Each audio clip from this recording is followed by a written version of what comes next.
شیعە بە هەموو شێوەیەک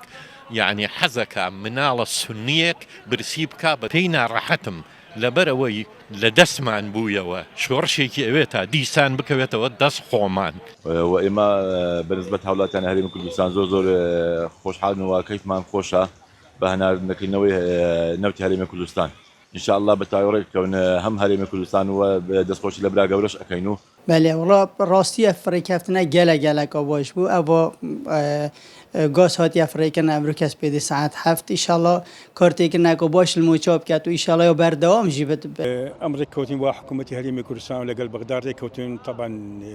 ئیسفادی زۆر بۆ ملەتی کورد هەیە بۆ عێراقش هەیە بۆ میزانەی گشتی عێراق هەیە سەرڕای ئەوەی ماوەیەکە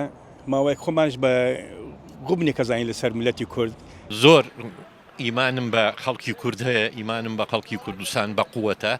ئەبێ بەسەر پێی خۆیانەوە خۆیان بگرن بەڵام بەش بە حاڵی چوونی نەوتەکە بەش بە حاڵی خۆم پێی ناڕەحەتم لەبەرەوەی لە دەستمان بوویەوە شۆڕشێکی ئەوێت تا دیسان بکەوێتەوە دەست خۆمان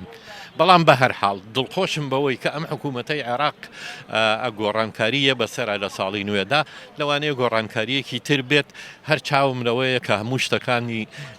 مەسەلەن سەروەت و سامانی کوردستان لەژێر دەستی حکوومەتی هەرێما بێن نە لەژێر دەستی ئیراد و واریداتمان بچێتەوە بەغاو هەمیشە من معتەقید بە بەغا نیم بە تایبەتی ئەوانەی کە شارەزانین لەسەر مەسەلەی شیعەکان شیعە بە هەموو شێوەیەک یعنی حەزەکە مناڵە سنیەک برسی بکە بە دەستکەوتی دینی لێی حاڵی ئەبێت جاوەرە ئێمە هەردووکیشانی کوردیشین و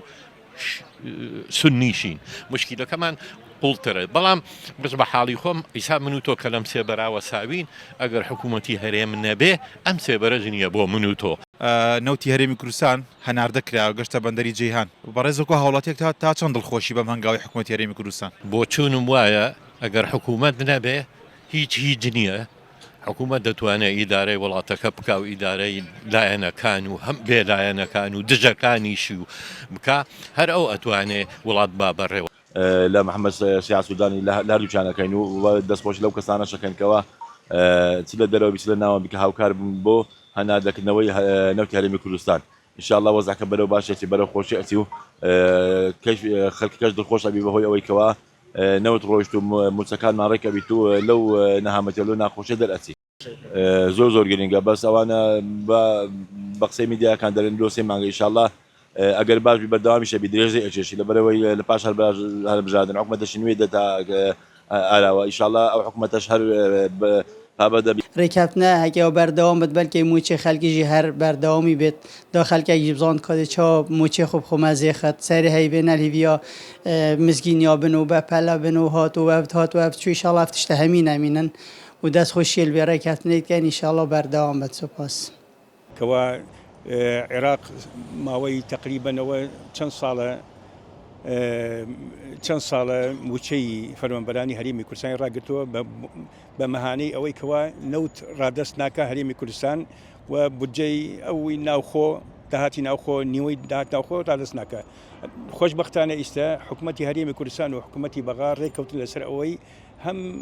بودجەی ناوخۆ نیوەی داهاتی بودجەی ناوخۆ کەوا تەسلیمی بەغا بکە و نەوتیش هەناردەی دەرەوە بکە لە ڕێی بۆڕی بۆ بەندەری جیهان و ئینشاءالله لە ئێستا بەدواوە فەرمانبەرانی هەرێمی کوردستان موچیان وەکو خۆی ینی مانگانە موچیان وەردەگرن و خۆشبەختی و خۆشگوزارانی دەگرێتەوە بە ناو کارمەندانی هەرێمی کوردستان ئینشاءالله ئێمە زۆر خۆشحاڵین بەم ڕێککەوتنە.